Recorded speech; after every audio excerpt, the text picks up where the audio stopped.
Olá pessoal, estamos de volta ainda nessa época bem quente para falar sobre um assunto que costuma gerar um certo desconforto. O que é preciso para ser um leitor? Muita gente acredita que precisa de habilidades extraordinárias para ser um leitor. Esse não é um assunto novo aqui no canal, mas eu percebo pessoas que têm uma impressão e um grau de exigência altíssimo nesse sentido.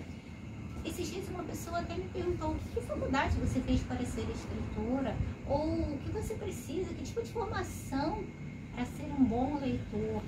O bom leitor ele vai se desenvolvendo ao longo do tempo. Eu já falei que não é uma questão de corrida, não estamos competindo com ninguém. Infelizmente, nesse mundo de influencers, nem sempre são bem direcionados, as pessoas se confundem e acreditam que tem que competir, você tem que apresentar uma filha deste tamanho.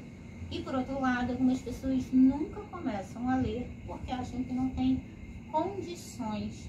É muito comum nos dias de hoje nós encontrarmos pessoas que dizem assim: eu não tenho tempo para ler, eu não tenho capacidade para ler, eu não sei ler o que você lê, eu não tenho o talento que você tem. Para ler, precisamos de algumas coisinhas básicas. Claro, se possível, uma percepção visual boa, mas existe também o braille para as pessoas que não têm a visão. Precisamos de um livro, precisamos de uma revista, precisamos de uma folha, precisamos de um Kindle, um tablet.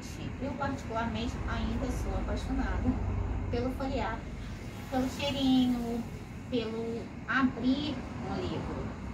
Mas existem muitas pessoas que a gente lê de modo digital, ainda acreditam na experiência sensorial do livro.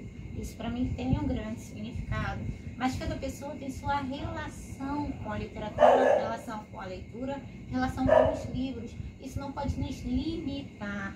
Pessoas que se sentem sem graça porque leem só um livro, ou pessoas que acreditam que precisam fazer uma enorme preparação. Eu já falei num outro vídeo que a excelência é diferente do perfeccionismo. Se você buscar sempre o perfeccionismo, nunca vai alcançar nada. Então, qual é o primeiro elemento que você precisa? Um objeto de leitura. Um objeto de leitura, começando com algo que você goste, que ache interessante, que atraia.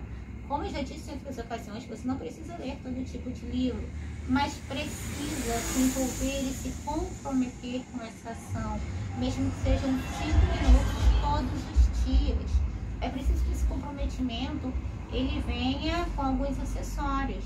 Por exemplo, se você vai ler um Dostoiévski da vida, é preciso ter um mínimo de conhecimento sobre quem é Dostoiévski. A literatura russa parece muito, não digo nem abstrata, até meio exótica para pessoas que não estão acostumadas, mas ela não é impossível. A literatura francesa, a literatura norte-americana, a literatura africana, de modo geral, porque ela é múltipla. Então, a primeira coisa que a gente precisa ter é um conhecimento prévio, mínimo do livro. Eu, particularmente, não leio mais sumários de livro. Eu sei que o Mortimer Adler, ele recomenda essa leitura inspecional, mas eu acho que ler o sumário do livro, isso faz com que ele perca um pouco a graça. Eu tenho a sensação de que estou recebendo um spoiler. E eu gosto de mergulhar. Leio a sinopse, de modo geral, sim, mas a sinopse é como se fosse um convite, como se abrissem uma porta e dissessem para mim: olha, a gente já vai ter uma festa nesse sentido, a gente vai ter um encontro de amigos nesse sentido. É diferente de quando você pega um sumário e começa a destrinchar ali. A primeira impressão do livro é importante. Muitas vezes ela se mantém, outras vezes ela amadurece. Você tem que ter um conhecimento prévio de quem é o autor, sim, mas não precisa ler uma biografia dele, não precisa ler todos os detalhes. Precisa ter um domínio mínimo da língua em que vai ler, seja português, inglês, italiano, espanhol, o grego, seja lá o que for, porque as características são muito importantes. Lembrando que a língua é um organismo vivo e que ela vai se transformando ao longo dos tempos. Muita gente não lê Machado de Assis nos dias de hoje porque diz que é difícil. Machado não é difícil, ele escreveu em outra época. Até por isso eu recomendo as edições da Panda Books, porque são edições em que há um gancho, um link a todo um vocabulário lá do Lexo, a todo um trabalho de apoio ao leitor.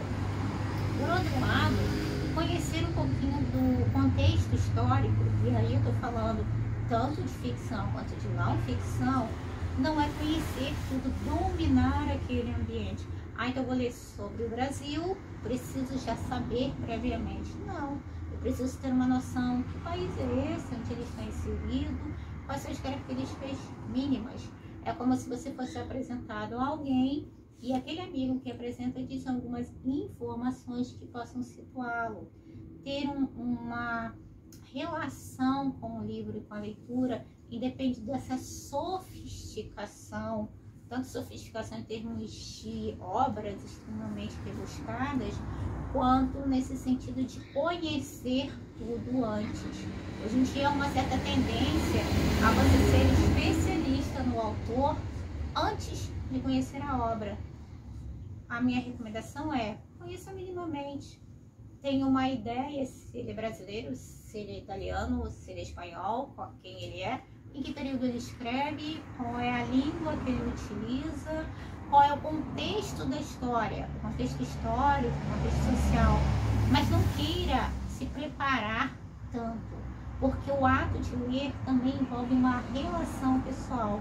E quando nós já vamos totalmente armados e preparados, vamos convictos das nossas ideias e perdemos a oportunidade de encontrar e conquistar um amigo no livro. Corta a literatura pra vida.